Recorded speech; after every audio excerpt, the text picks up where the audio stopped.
आगे ठीक है। तो आज का डिस्कशन स्टार्ट करते हैं। आज हम लोग साइंस का डिस्कशन देखेंगे, ठीक है। चलिए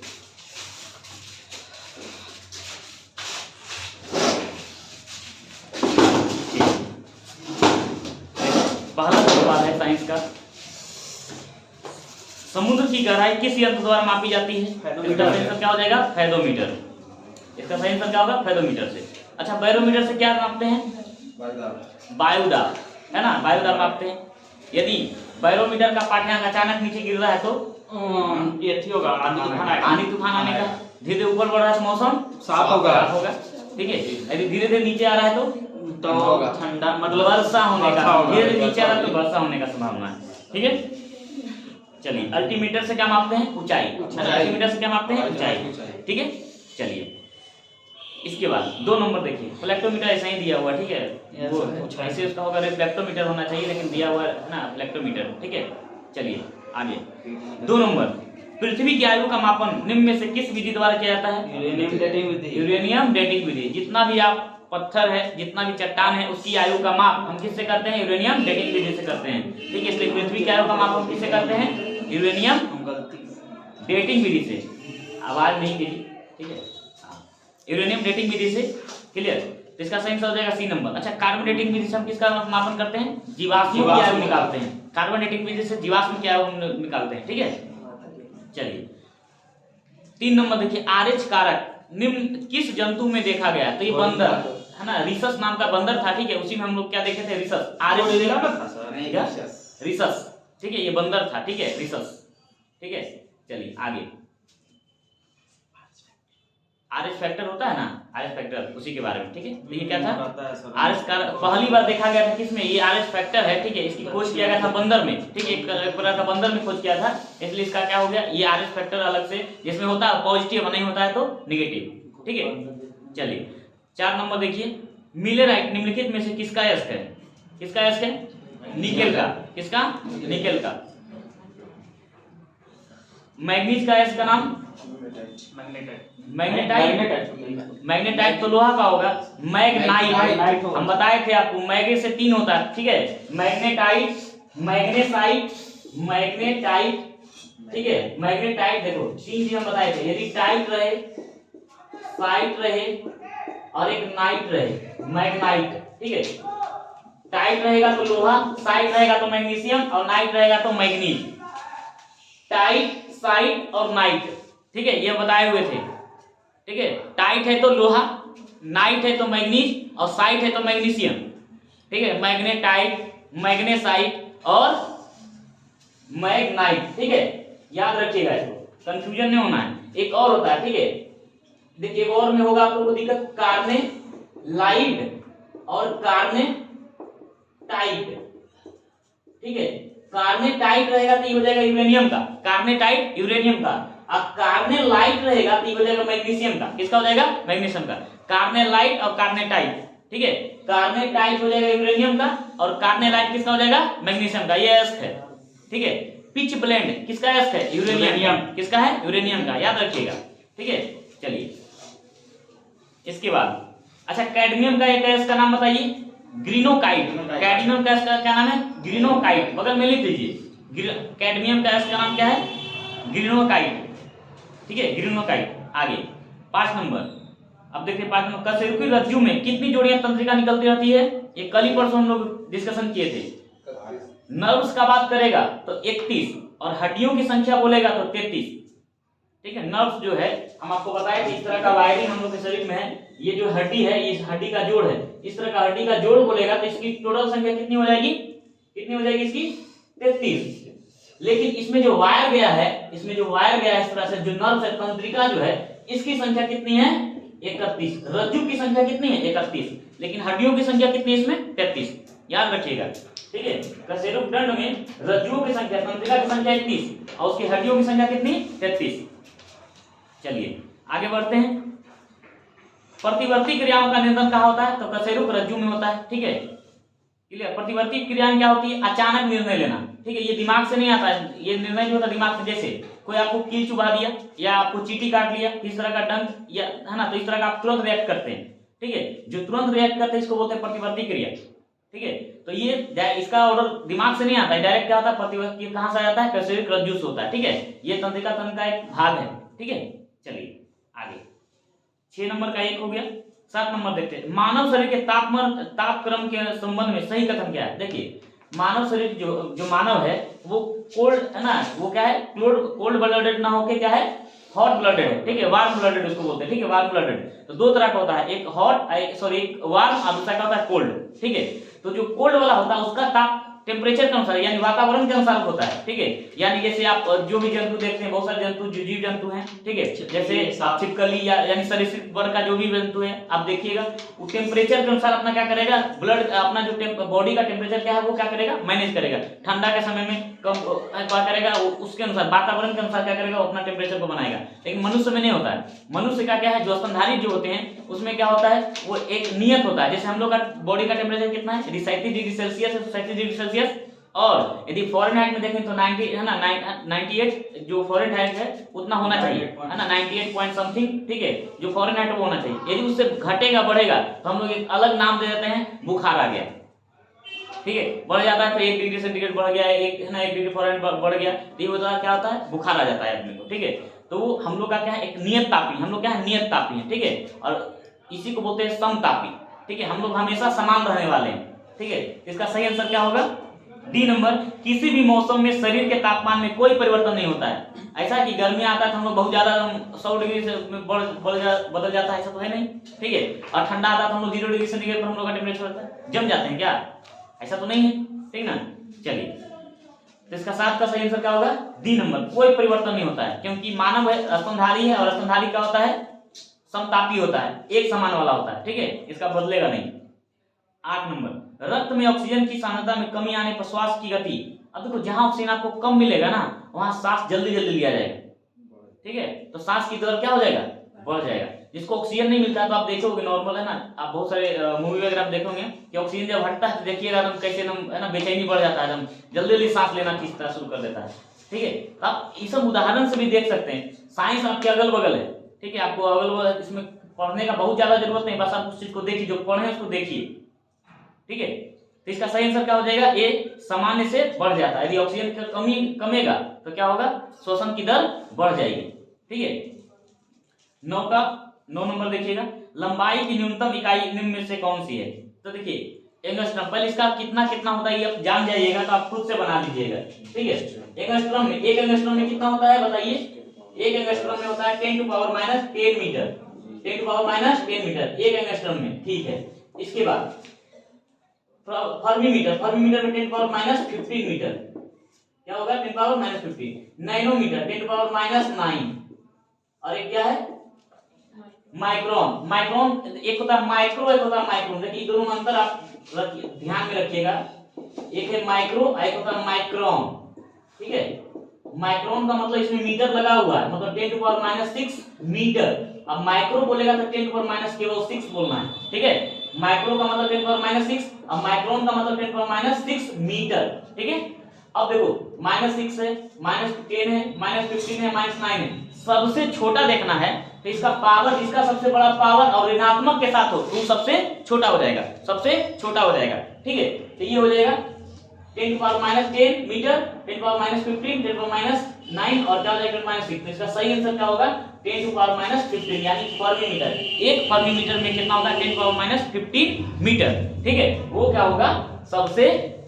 माइक्रो का क्या होता है, हाँ माइक्रो का 10 पावर माइनस 6, माइक्रो में 10 पावर माइनस 6 और माइक्रोन में 10 पावर माइनस 6 मीटर, तो उसके साथ मीटर फिर लगा देंगे माइक्रोन हो जाएगा, ठीक है। चलिए आगे, अब 10 नंबर देखते हैं, शरीर का ऐसा कौन सा अंग है जो हर समय काम करता है। कितना आसान सा सवाल था, कौन सा अंग है जो हमेशा काम करता है, हृदय, कौन सा, हृदय, हार्ट। चलिए 11 नंबर, निम्न में से किसका या किनका बीमीय सूत्र m to power 0, l to power 1, t to power minus 1 यानी इनवर्स, t इनवर्स है के बराबर होगा, तो क्या होगा 4, इसका सही आंसर क्या होगा 4। इसके बाद 12 नंबर, श्वसन के दौरान वायु के गमन का सही मार्ग क्या है, ठीक है। तो सबसे पहले नासा मार्ग, यानी पहले नाक से अंदर जाएगा तो उसको बोलेंगे नासा मार्ग, उसके बाद श्वास नली है ना, इसके बाद जो श्वास नली से जाएगा उसको बोलते हैं ट्रैकिया, है ना, श्वास नली, श्वसन नली को क्या बोलते हैं ट्रैकिया। उसके बाद जब फेफड़ा का है ना, फेफड़ा से जो जुड़ता है श्वसन नली, तो वहां पर दो भाग होते हैं, उसको बोलते हैं ब्रोंकियाई। क्या बोलते हैं? ब्रोंकियाई। और ब्रोंकियाई आगे जाकर छोटे छोटे पार्ट में बढ़ जाता है, उसको बोलते हैं ब्रोंकियोल्स। क्या बोलते हैं? ब्रोंकियोल्स। इसका सही आंसर क्या हो जाएगा? B number. ठीक है, क्लियर। चलिए 13 नंबर देखिएगा, निर्वात में गमन करने वाले तरंग हैं। तो निर्वात में गमन करने वाला कौन होगा? विद्युत चुंबकीय तरंग। विद्युत चुंबकीय तरंग, ठीक है।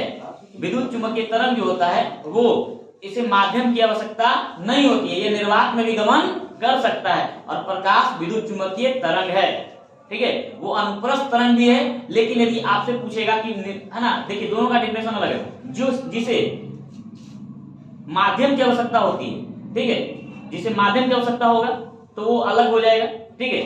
और इसे क्या होता है, एक यांत्रिक होता है, एक अयांत्रिक होता है। यांत्रिक मतलब यंत्र की सहायता से चलेगा, ठीक है। और अयांत्रिक तरंगों में आता है विद्युत चुंबकीय तरंग, ठीक है। तो इसमें कौन कौन सा सही आंसर होगा? विद्युत चुंबकीय तरंग जो होता है, इसको किसी भी सहायता, किसी भी माध्यम का जरूरत नहीं होता है गमन के लिए, इसलिए इसका सही आंसर क्या होगा? विद्युत चुंबकीय तरंग। क्लियर? हाँ, कितना लोग अनुप्रस्थ लगा दिया होगा, क्योंकि प्रकाश एक अनुप्रस्थ तरंग है। तो प्रकाश अनुप्रस्थ तरंग है, सही है, वो शीर्ष और गर्त बनाते हुए जाता है, तो इसका कैरेक्टर वो है, ना कि निर्वात में गमन नहीं करता है, वैसा नहीं है, ठीक है। निर्वात में गमन करेगा, इसका मतलब है कि उसको किसी भी तरह का माध्यम का आवश्यकता नहीं है, यानी ये किस प्रकार का तरंग होगा? विद्युत चुंबकीय तरंग होगा, ठीक है। यह एक प्रकार का अयांत्रिक तरंग होगा, ठीक है, जिसको यंत्र की सहायता नहीं है, किसी का सहायता का जरूरत नहीं है। 14 नंबर देखिए, निम्न में से कौन सा भौतिक परिवर्तन है? तो बताइए, लोहे में जंग लगना रासायनिक परिवर्तन, सब्जियों का पकना रासायनिक परिवर्तन, मोमबत्ती का जलना रासायनिक परिवर्तन, बर्फ का पिघलना, तो क्या हो जाएगा? भौतिक परिवर्तन, ठीक है। चलिए, तो इसका सही आंसर डी नंबर। 15 नंबर देखिए, निम्नलिखित में से किस एक के लिए केशिकत्व एकमात्र कारण नहीं? देखिए क्वेश्चन बहुत अच्छा से पढ़िएगा, नहीं तो आप गलती कर सकते हैं। कह रहा है एकमात्र कारण नहीं है, यानी इसके अलावा उसका कोई और भी कारण है जो कि क्या हो रहा है, उसमें संचालित हो रहा है। पहला कह स्याही का सूखना, तो स्याही का सूखना केवल क्या है? केशिकत्व के कारण ही होता है। भूमिगत जल का ऊपर चढ़ना, ये भी क्या है? केशिकत्व के कारण। सूती कपड़े पर जल की बूंदों का फैलना, ये भी केशिकत्व के कारण है। पौधों की जड़ों से जल का इसके पर्म समूह की ओर बढ़ना, तो ये केवल केशिकत्व, हालांकि ये केशिकत्व का उदाहरण है, सही है, लेकिन केवल केशिकत्व का उदाहरण नहीं है, इसके साथ और भी जैविक क्रियाएं होती है, ठीक है। तो इसलिए इसका सही आंसर चारों, ऐसे चारों केशिकत्व का उदाहरण है, लेकिन इस एकमात्र कारण केशिकत्व नहीं है, उसका सही आंसर क्या होगा? D number. क्या होगा? D number, option number D सही है, ठीक है। 16 नंबर देखते हैं, निम्न में से कौन सा तत्व नहीं है? अब देखो कौन सा तत्व नहीं है, तो आपको लग रहा होगा सर गैस तो, हम ऑक्सीजन वगैरह तो तत्व है, तो होना चाहिए, गैस सही आंसर है, लेकिन इसका आंसर आप गैस गलत है, ठीक है। तत्व में धातु, अधातु और उपधातु याद रखना है।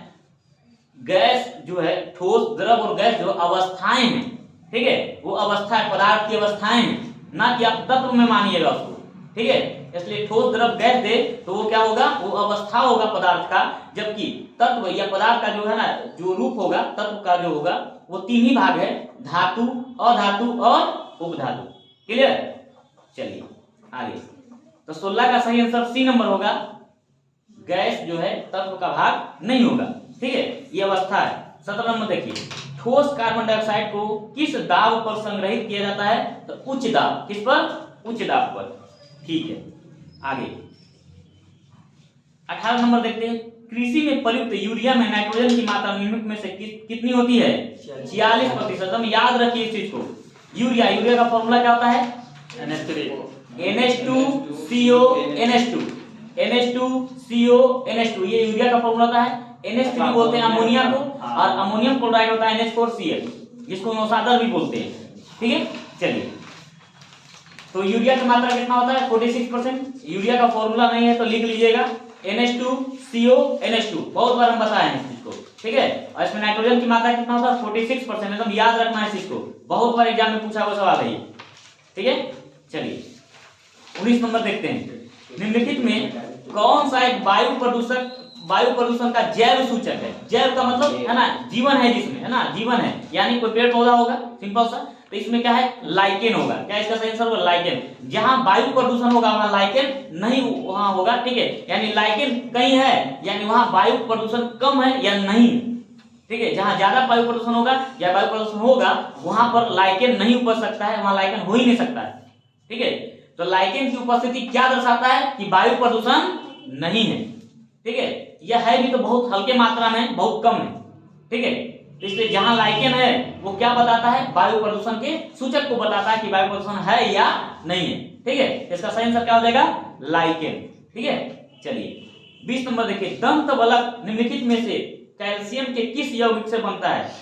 तो देखो दंत बलक है ना, दंत लवक है, किससे बनेगा, कैल्शियम होना चाहिए और फास्फोरस होना चाहिए। तो कैल्शियम फॉस्फेट किस में आंसर है, डी नंबर, तो कैल्शियम फॉस्फेट हो जाएगा। ऐसे भी हड्डी और दांतों में क्या होता है, कैल्शियम और फास्फोरस, तो इसमें इसका सही आंसर क्या होगा, कैल्शियम फॉस्फेट। ठीक है, 21 नंबर, वाष्पीकरण के कारण शीतलता कैसे होती है। तो देखो वाष्पीकरण जब होता है तो वाष्पीकरण के कारण क्या होता है, ऊर्जा पहले मुक्त कर देता है। ठीक है, ऊर्जा मुक्त हो गया, टेम्परेचर बढ़ा, ऊर्जा मुक्त हुआ, तो उसके बाद क्या होता है, ऊर्जा गेन करना चाहता है ना, क्या होता है, गेन होना चाहता है। तो ऊर्जा जब गेन करता है तो ऊर्जा गेन करने के दौरान क्या होता है, आसपास के जो वातावरण से क्या होता है, ऊर्जा निकल जाता है ना, तो उसके कारण क्या होता है, वहां टेम्परेचर घट जाएगा और टेम्परेचर घटने के कारण क्या होगा, वहां शीतलता आ जाएगा, क्योंकि वो एब्जॉर्ब कर लिया। वाष्पीकरण में क्या हुआ, तेजी से क्या ऊर्जा मुक्त हो गया, उसको फिर क्या करेगा, आसपास के ऊर्जा को क्या कर लेगा, वो गेन कर लेगा।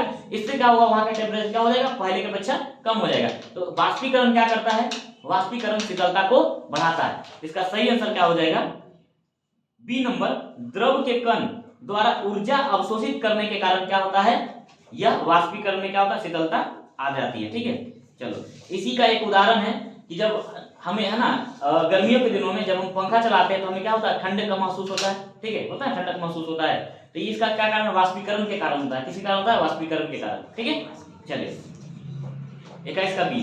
22 नंबर, किस वैज्ञानिक ने द्रव्यों की विभाज्यता का सिद्धांत सर्वप्रथम प्रस्तुत किया। देखो द्रव्यों कहने का मतलब पदार्थ, पदार्थ का विभाजन किसने बताया था कि सबसे सूक्ष्मतम पदार्थ परमाणु है, डाल्टन। तो देखो इसका सही आंसर क्या होगा, डाल्टन। लेकिन थोड़ा सा देखो शब्द जो इस तरह का जो लैंग्वेज लिखा ना, आप नहीं समझ पाए। ठीक है, ये मैटर के बारे में बोल रहा है, सबसे छोटा, सबसे पहली बार विभाज्यता का नियम उसी ने दिया था, डाल्टन ने। हालांकि ऋषि कर्नाड ने बहुत पहले बता दिया था कि सबसे छोटा कण है, पदार्थ का सबसे छोटा कण होता है। ठीक है, लेकिन इसको बताने के लिए एक अलग से सिद्धांत दिए, कौन, डाल्टन, जॉन डाल्टन। ठीक है, चलिए तो इसका सही आंसर क्या हो जाएगा, ए नंबर, जॉन डाल्टन। 23 नंबर, निकट दृष्टि दोष में किस लेंस का उपयोग होता है, अवतल लेंस।